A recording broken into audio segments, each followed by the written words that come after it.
Com a autorização do ministro do Supremo Tribunal Federal, Alexandre de Moraes, a Polícia Federal deflagrou hoje uma operação para investigar inserção de dados falsos sobre a vacinação da Covid-19 no sistema do Ministério da Saúde.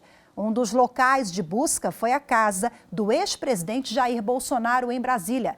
Quem tem os detalhes é a repórter Carolina Chaves. A decisão do ministro Alexandre de Moraes é com base no inquérito que investiga milícias digitais. Pela manhã, a Polícia Federal cumpriu 16 mandados de busca e apreensão e 6 de prisão preventiva em Brasília e no Rio de Janeiro. A operação tem o objetivo de esclarecer a atuação de uma suposta organização criminosa que inseria dados e informações falsas de vacinação contra a Covid-19 nos sistemas do Plano Nacional de Imunização e da Rede Nacional de Dados em Saúde. Segundo a investigação, os suspeitos inseriam informações falsas no sistema para emitir certificado falso de vacinação da Covid para o ex-presidente Bolsonaro, familiares e ajudantes. O objetivo era burlar as restrições sanitárias impostas para a entrada da comitiva presidencial nos Estados Unidos. A exigência da vacina era uma forma de impedir a propagação da doença. As fraudes teriam ocorrido em Duque de Caxias, no Rio de Janeiro, entre novembro de 2021 e dezembro de 2022. Entre os alvos da investigação estão o sargento Luiz Marcos dos Reis, o ex-major do Exército Ailton Gonçalves Moraes Barros e o militar do Exército Sérgio Cordeiro.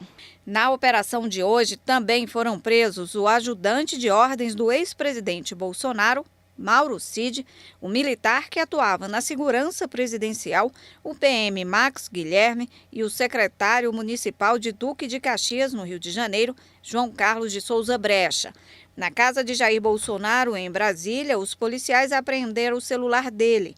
Após a ação da PF, o ex-presidente falou com a imprensa. Eu não tomei a vacina, uma decisão pessoal minha, depois de ler a bula da Pfizer, que eu não tomei a vacina.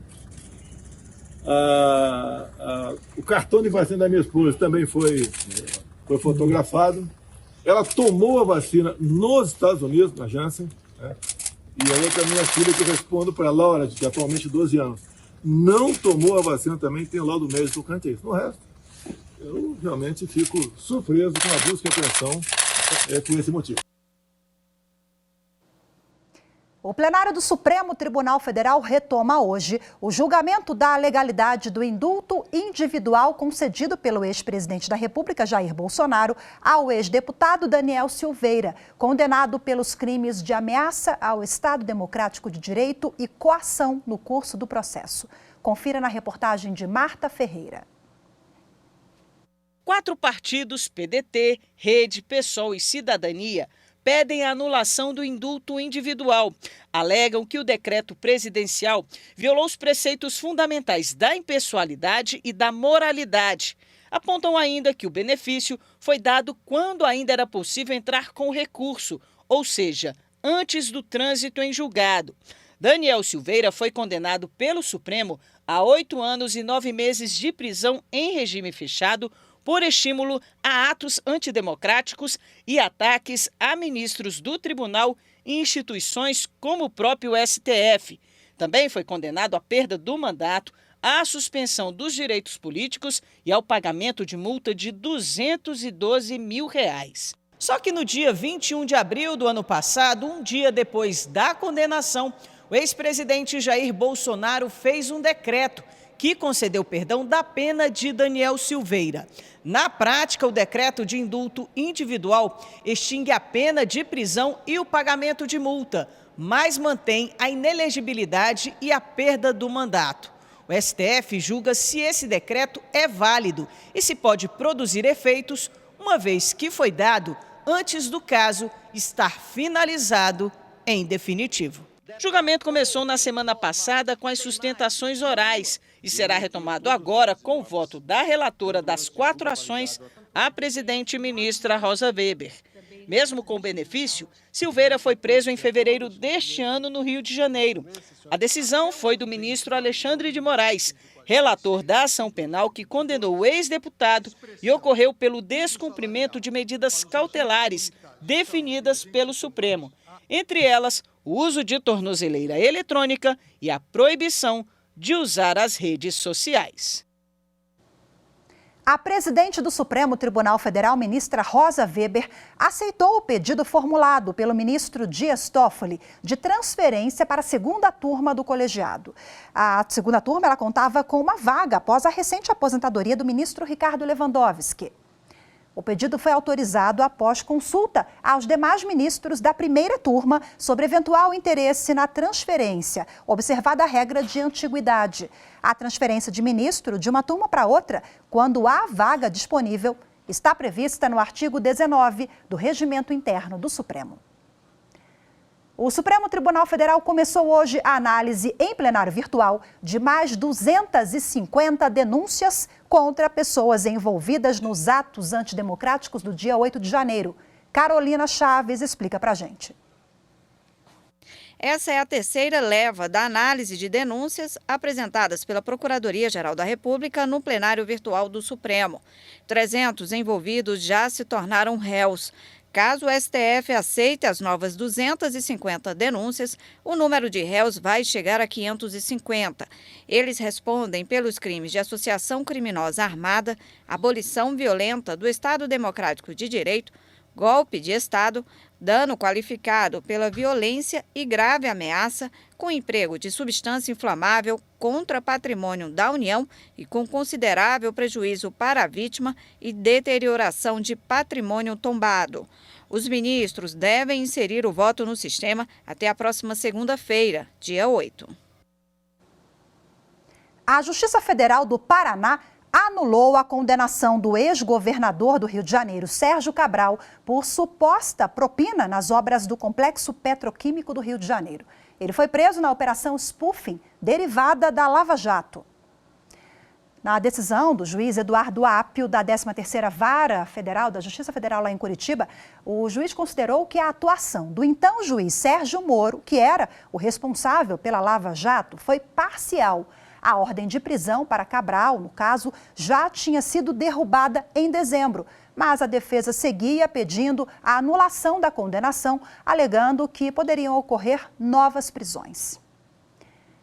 A seguir, o Supremo Tribunal Federal suspendeu a aplicação da chamada presunção da boa-fé e da legalidade no comércio de ouro. Os detalhes daqui a pouco, voltamos já.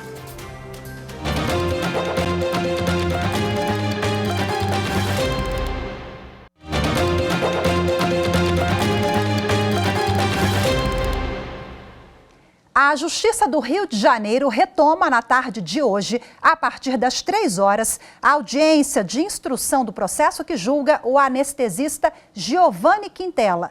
O juiz Carlos Márcio da Costa, da 2ª Vara Criminal de São João de Meriti, determinou que o anestesista, que está preso no presídio Bangu 8, participe da audiência por videoconferência. Giovanni Quintela é acusado de estuprar uma paciente durante o parto no Hospital da Mulher Eloneida Studart, em São João de Meriti, que fica na Baixada Fluminense do Rio de Janeiro. Esse caso ocorreu em julho do ano passado. Quintela foi preso em flagrante logo após a cirurgia. E nessa terça-feira, o Tribunal Superior Eleitoral negou o pedido contra a diplomação da deputada estadual Chiara Teixeira Biondini, eleita em 2022 pelo PP de Minas Gerais. A elegibilidade dela havia sido contestada pelo suplente Heleno Márcio de Melo Boy. A ação era baseada no fato de que Chiara completou 21 anos, idade mínima para ser empossada no cargo, apenas em fevereiro deste ano, uma semana depois do prazo final previsto na Constituição Estadual de Minas para a realização da reunião preparatória de posse.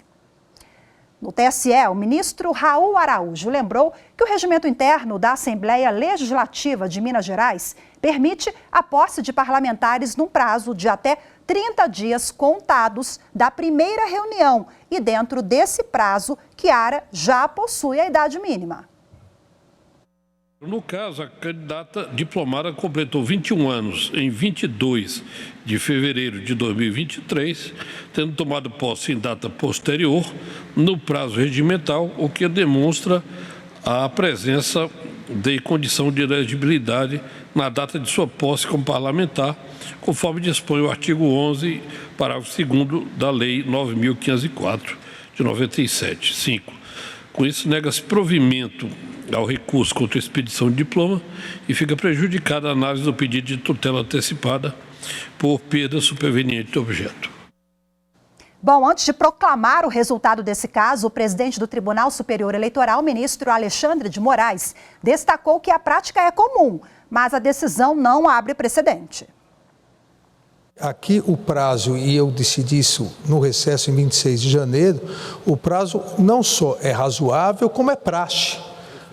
É praxe no Congresso Nacional, no Senado Federal, na Câmara dos Deputados, no Supremo Tribunal Federal, ao prazo de 1 mês para se tomar posse, como é praxe em todo serviço público.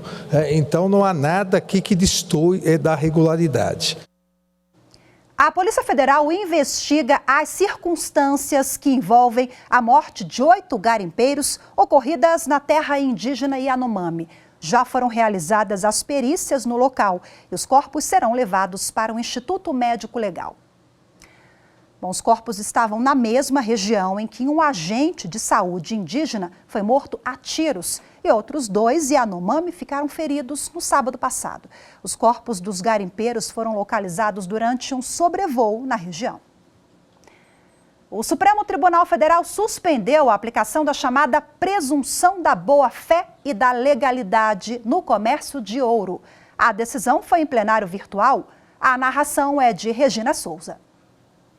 O colegiado referendou a decisão do ministro Gilmar Mendes, relator das ações apresentadas pelos partidos Verde, Rede Sustentabilidade e PSB. As legendas questionavam um trecho da lei que fixa critérios para a comercialização do ouro.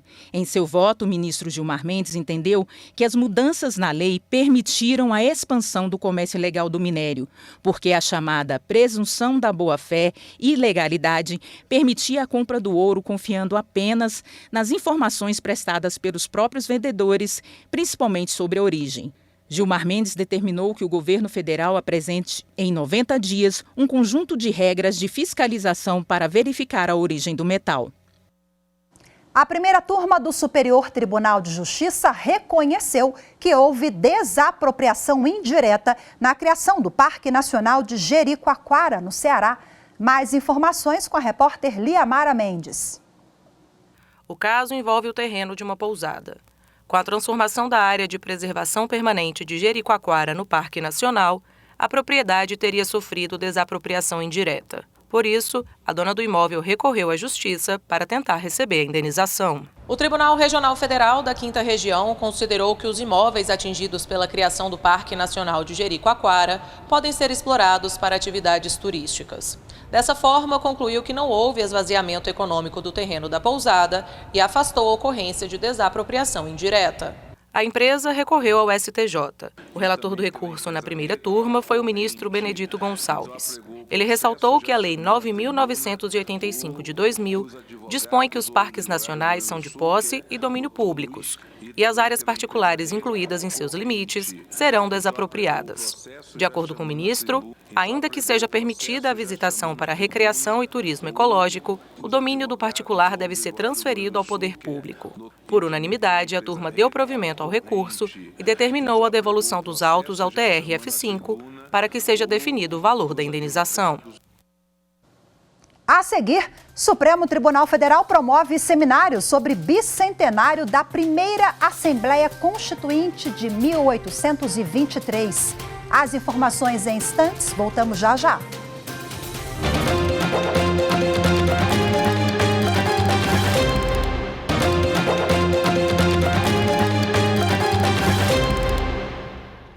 Há exatos 200 anos, foi instalada a primeira Assembleia Constituinte do Brasil. Em comemoração à data, o Supremo Tribunal Federal realizou hoje um seminário para debater o momento histórico vivido pelo país e como a tentativa de elaborar a primeira Constituição foi decisiva para a história do Brasil. A repórter Evne Araújo acompanhou o seminário e conta pra gente agora os detalhes. No No dia 3 de maio de 1823, foi instalada a Assembleia Geral Constituinte e Legislativa do Império do Brasil. Nesta data, deputados eleitos se reuniram para elaborar uma Constituição e firmar no país um novo ordenamento jurídico. A Assembleia conseguiu reunir 84 dos 100 parlamentares. Eles representavam a elite política e intelectual da época, composta de magistrados, integrantes do clero, fazendeiros, senhores de engenho, altos funcionários militares e professores. Mas a Constituinte foi dissolvida 6 meses depois, por causa da tentativa de criar regras que limitavam o poder de Dom Pedro I. O imperador mandou a tropa imperial cercar o edifício onde os deputados estavam. Alguns integrantes acabaram presos e exilados. Dom Pedro I, pouco tempo depois, nomeou um Conselho de Estado para elaborar uma Constituição com amplos poderes, outorgada em 1824. A primeira Carta Magna brasileira não dissolvia a escravidão e reduzia direitos ao voto. Apesar disso, garantia aos brasileiros o direito à propriedade, à liberdade de expressão e religiosa. O seminário bicentenário da primeira Assembleia Constituinte contou com a participação de historiadores e juristas de várias partes do país. A presidente do Supremo Tribunal Federal, ministra Rosa Weber, durante a abertura do evento, falou da Constituinte de 1823 como prova de que é possível vencer o autoritarismo em todos os momentos da história brasileira.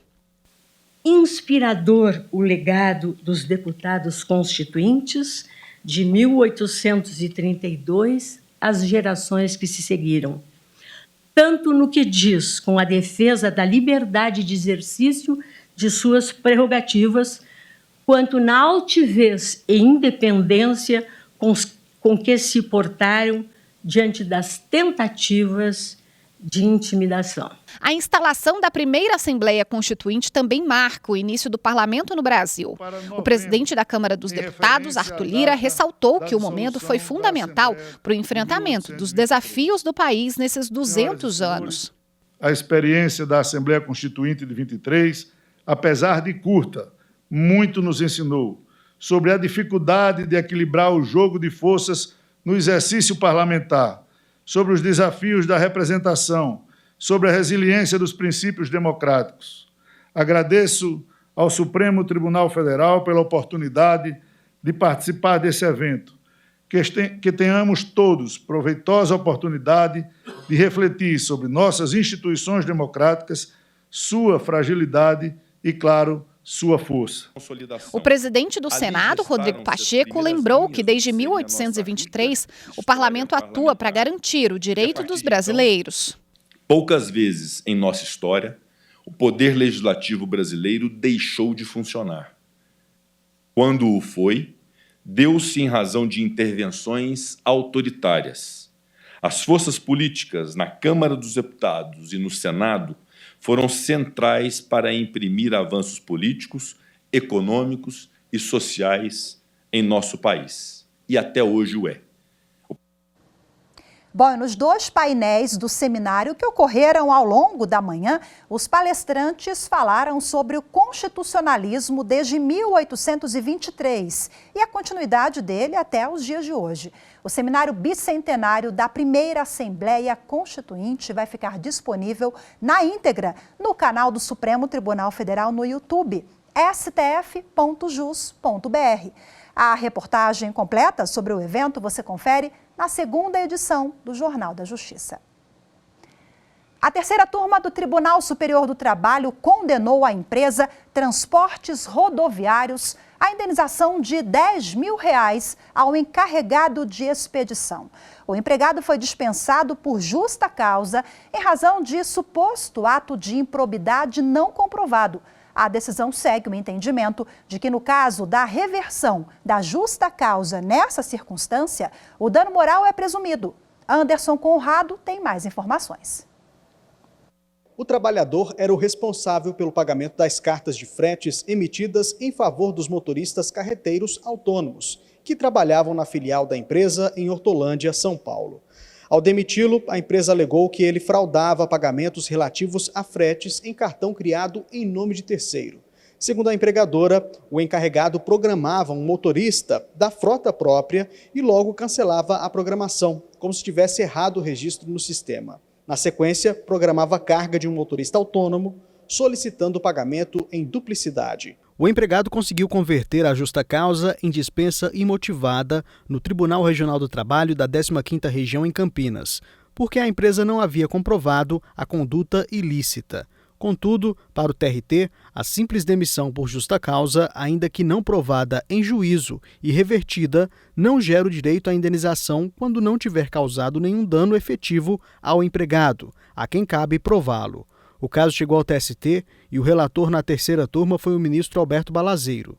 O ministro explicou que a decisão do TRT contraria o entendimento já afirmado pelo TST de que, se a justa causa tiver como fundamento a atribuição de ato de improbidade ao trabalhador, não se exige provas dos danos imateriais e configura afronta à honra, à imagem e à dignidade do empregado perante si mesmo e perante terceiros. A decisão foi unânime. Em Porto Alegre, no Rio Grande do Sul, o projeto Formando Gerações do Memorial do Judiciário faz com que estudantes de escolas públicas e privadas de todas as séries reflitam sobre cidadania, direitos e deveres. O projeto, que existe desde 2004, mostra ainda qual a estrutura dos poderes legislativo, executivo e especialmente o judiciário. A reportagem é de Paola Marcon. Você sabe quais são os três poderes e qual a função de cada um deles? Quem representa o executivo, o legislativo e o judiciário? Ou ainda quais os tipos de crimes vão ao tribunal do júri? Estes questionamentos parecem óbvios, mas a maioria das crianças das escolas que visitam o Memorial do Judiciário não sabem as respostas para estas perguntas. E o programa Formando Gerações vem há quase 19 anos proporcionando conhecimento e ensinando sobre cidadania aos alunos das turmas que participam do projeto. Muito comum chegarem aqui sem esse conhecimento, né, de como funciona, né, como é que a sociedade está organizada, né, e a gente procura passar para eles essa organização, como se dá, né, os três poderes, né, que são presentes tanto no município, como no estado, como no país. Enfim, é bem gratificante. Eu acho que eles saem com uma outra noção que o judiciário está aqui para servir, para auxiliar, não tirar aquela ideia que o judiciário só está para prender, para julgar, para botar na cadeia. Não é só isso. A visita das turmas ao espaço do Memorial do Judiciário no Palácio da Justiça inicia com um bate-papo para explicar a dinâmica do TJRS e demais poderes, e dura aproximadamente 3 horas. Depois disso, é transmitido um vídeo fictício com um caso real de um crime que foi a júri popular. Então, é feita uma simulação do julgamento do crime. É aí que chega a hora mais esperada do projeto, quando os alunos têm a oportunidade de interpretar o papel de todos os envolvidos no tribunal do júri: o juiz, os réus, os jurados e os advogados de defesa e acusação. Até o papel da imprensa é representado. Eles são orientados, né? Todos vão receber orientação, tanto os jurados como o estudante vai fazer o juiz, a estudante vai fazer advogado de defesa, o promotor, tudo isso eles têm essa noção, são orientados pela equipe e no final desenvolvem esse tribunal do júri, que também para eles é uma coisa que muda, né? Eles vão perceber, como eu já falei, e mesmo assim vão entender como é que se dá, que até então pela TV, pela novela, pelo filme, que às vezes não é tão real como a realidade do Brasil, né? Nosso tribunal do júri é diferente. A agenda do Memorial para participar do projeto está fechada até o meio do ano. As inscrições irão abrir novamente no mês de junho. Cada escola pode agendar 2 encontros por semestre, sempre no turno da tarde. Escolas públicas de Porto Alegre e região metropolitana contam ainda com um ônibus para deslocamento até o Memorial do Judiciário, que fica na Praça Marechal Deodoro 55, no Centro Histórico de Porto Alegre. Mais informações pelo e-mail memorial@tjrs.jus.br ou pelos telefones 51 3210 7313 ou 7176. Que projeto bacana, é isso aí, formando futuras gerações, né? Hoje ficamos por aqui, agradeço demais a sua companhia, desejo uma boa tarde para vocês todos que nos acompanham aqui na TV e Rádio Justiça. Até amanhã, tchau, tchau.